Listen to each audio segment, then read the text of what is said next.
নিরামিষ এই কচু শাক খেয়ে সবাই তো ভীষণ খুশি। বাড়িতে আজকে ছোট্ট একটা অনুষ্ঠান ছিল। তো কি অনুষ্ঠান ছিল অবশ্যই বলবো, তোমরা পুরো ভিডিওটা দেখো, স্কিপ করো না। আজকে বাড়ির থেকে কেটে নিয়েছি কচুর শাক। তো কাটার ভিডিওটা করা হয়নি, কেটে তোমাদের একবারেই দেখাচ্ছি। এই যে কচু শাকটা কেটেছি দেখো, খোসা কিন্তু ছাড়াইনি। আমি যখন কচু শাক করি খোসা ছাড়াই না, এভাবে কচু শাক করলে খুব সুন্দর তাড়াতাড়ি সেদ্ধ হয়ে যায়। আর কিছুটা ছোলাও ভিজিয়ে রেখেছিলাম, তো ছোলাটা অনেকক্ষণ আগে ভিজাইনি, কিছুক্ষণ আগে ভেজানোর জন্য পুরো ভালো করে ভেজে নিই, তাই একটু আগে লবণ দিয়ে সেদ্ধ করতে বসিয়েছিলাম। 4-5 মিনিট সেদ্ধর পরে কচু শাকটা কাটার আগে ধুয়ে নিয়েছিলাম, আর কেটেও ঝুড়ি দিয়ে জলে ফেলে ধুয়ে তারপর কড়াতে দিয়ে দিলাম। কড়াতে অল্প অল্প করে কচু শাক দিয়েছি। আমি অনেকটা কচু শাকই কিন্তু রান্না করছি, 2 ঝুড়ি, বেশ বড় ঝুড়ির কচু শাক কেটে নিয়েছিলাম। তো অল্প অল্প করে দিচ্ছি আর নেড়ে নেড়ে উল্টে পাল্টে দিচ্ছি। অবশ্যই ঢেকে ঢেকে কচু শাকটা সেদ্ধ করছিলাম। তো এভাবে খুব তাড়াতাড়ি কচু শাকটা সেদ্ধ হয়ে যায় খোসা না ছাড়ালে। দেখো কচু শাকটা কিন্তু খুব সুন্দর সেদ্ধ হয়েছে, একদম গলে গেছে, আর ছোলাটাও খুব সুন্দরভাবে সেদ্ধ হয়ে গেছে। কচু শাক এভাবে সেদ্ধ করে তারপর রান্না করলে তবে কচু শাকটা খেতে বেশি ভালো লাগবে। একটু শক্ত থাকলে কিন্তু একটুও ভালো লাগবে না, আর গলা ধরতেও পারে।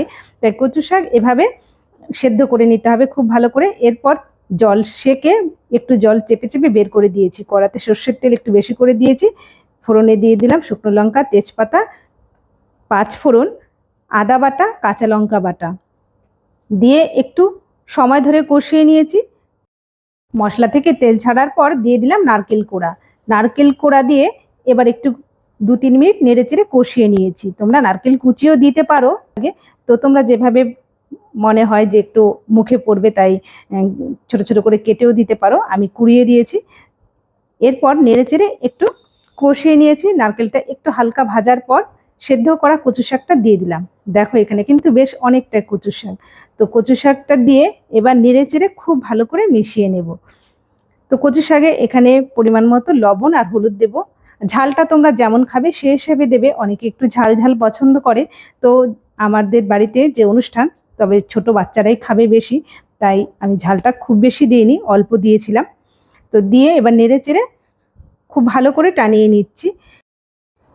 একটু ভালো করে জলটা যদি শুকিয়ে আসে তাহলে কচু শাক কিন্তু খেতে আরও বেশি টেস্ট লাগে।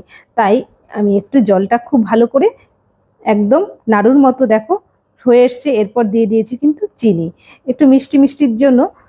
তো বাচ্চারা যেহেতু খাবে তাই একটু মিষ্টি মিষ্টি করেছি কচু শাকটা। আর মিষ্টি হলে কচু শাকটা, নিরামিষ কচু শাক, বেশ ভালোই লাগে। তোমরাও এভাবে করে, আশা করি ভালো লাগবে। আজ বাড়িতে ছিল বালক সেবা, ওরা তো খেয়ে ভীষণ খুশি হয়েছিল। তোমরাও করে দেখো। রাধে রাধে।